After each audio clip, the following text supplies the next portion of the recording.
धनंजय गिरी जी, योजनाएं गारंटीज सबकी बात हो गई, लेकिन आखिरकार अब क्योंकि हम मतदान के बेहद करीब पहुंच गए हैं तो चुनाव फिर वहीं धर्म और जाति पर आ ही गया।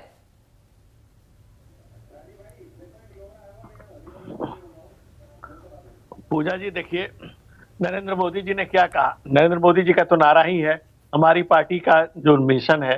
नरेंद्र मोदी जी ने कहा है कि नेशन फर्स्ट, विपक्ष के लिए है इलेक्शन फर्स्ट। हम लोग नेशन को फर्स्ट फॉरमोस्ट और बेस्ट बनाने के लिए लगातार प्रयास कर रहे हैं।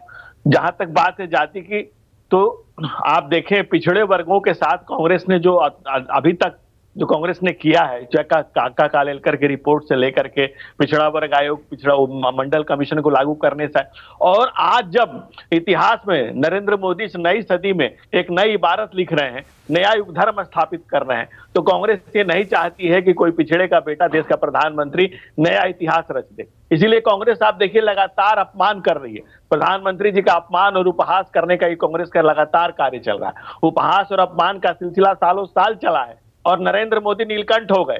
ईसा को सूली मिली, सुकरात को जहर पीना पड़ा, कबीर को कोने खाने पड़े, समाज साधना और सेवा का अंतिम पुरस्कार बापू को 3 गोलियां मिली।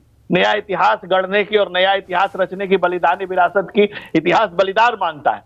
आज नरेंद्र मोदी जी का नाम सोमनाथ से केदारनाथ तक और कामतक से कामरूप तक यही मोदी मोदी नहीं हो रहा है। और जो आप बात कर रही थी, आज बाकी लोग कह रहे थे, नरेंद्र मोदी जी के नाम पर आज नेशन एक पैर पर एक साथ खड़ा हो रहा है, क्योंकि नरेंद्र मोदी आज नई सदी के एक अवतार है, एक नई युग धर्म की स्थापना कर रहे हैं। कांग्रेस नहीं चाहती है कि कोई पिछड़े का बेटा इतिहास का नायक महानायक बने, एक नई इबारत लिख सके, पिछड़ों के परिवार में जन्म लेकर के कोई देश को अगड़े पायदान पर ला रहा है। लेकिन धनंजय जी, कंफ्यूजन हो जाती है ना। एक तरफ तो आप कहते हैं कि देश में सिर्फ एक ही जाति है, वो गरीब, फिर अगर कांग्रेस जातिगत जनगणना की बात उठाती है तो फिर आप ओबीसी पर डिफेंड करने लगते हैं अपने आप को।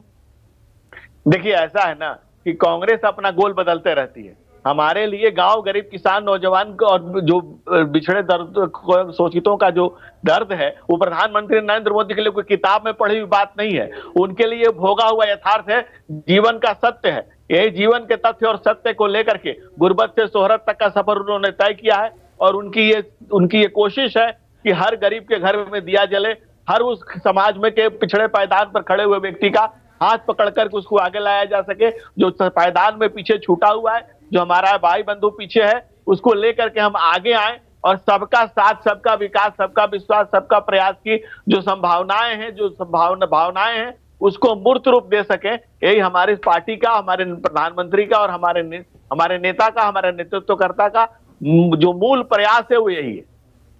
ठीक है स्वर्णिम जी, जरा मैं समझना चाहूंगी आपसे, क्या वाकई योजनाएं और गारंटीज काम नहीं कर रही कि अब अंत तक आते आते एक बार फिर से आपको जातिगत जनगणना उसी पर वापस आना पड़ा?